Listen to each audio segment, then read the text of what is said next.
అయోధ్యలో 22న జరిగినటువంటి రామచంద్రుల వారి విగ్రహ ప్రతిష్ట ఆలయ ప్రారంభోత్సవాన్ని పురస్కరించుకొని భక్తులకు 25 గ్రాముల బరువు గల 1,00,000 లడ్డూలను శ్రీవారి ప్రసాదంగా అందజేసినట్టు తిరుమల తిరుపతి దేవస్థానం ఈవో ఏవి ధర్మారెడ్డి తెలిపారు. స్థానిక అన్నమయ్య భవనంలో టీడీపీ డయల్-ఇన్ ఈవో కార్యక్రమం సందర్భంగా ఈ విషయం ఆయన వెల్లడించారు. ఫిబ్రవరి 3 నుంచి 5 వరకు తిరుమలలో దేశంలోని ప్రముఖ పీఠాధిపతులు, మఠాధిపతులు, ధార్మిక సంస్థల ప్రతినిధులతో సదస్సు నిర్వహిస్తున్నట్టు వెల్లడించారు. అలిపిరి సప్త గోప్రదక్షిణ మందిరంలో జరిగే శ్రీనివాస దివ్యానుగ్రహ విశేష హోమంలో పాల్గొనే భక్తులకు శ్రీవారి దర్శన భాగ్యం కల్పిస్తున్నామని 300 టికెట్లపై ఇప్పటికే దర్శించుకున్నట్టు తెలిపారు.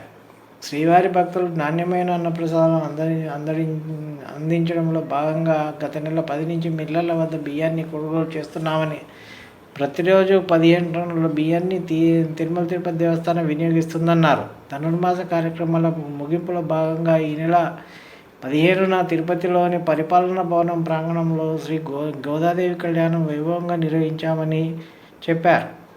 శ్రీవారి భక్తులు తిరుమల తిరుపతి దేవస్థానం పేరిట ఉన్న నకిలీ వెబ్సైట్లతో మోసపోకుండా తిరుమల తిరుపతి దేవస్థానం అధికారిక వెబ్సైట్లో మాత్రమే బుక్ చేసుకోవాలని కోరారు. శ్రీవారిని డిసెంబర్లో 19.16 లక్షల మంది దర్శించుకోగా ఉండి కానుకలు 116.73 కోట్లు లభించినట్టు చెప్పారు.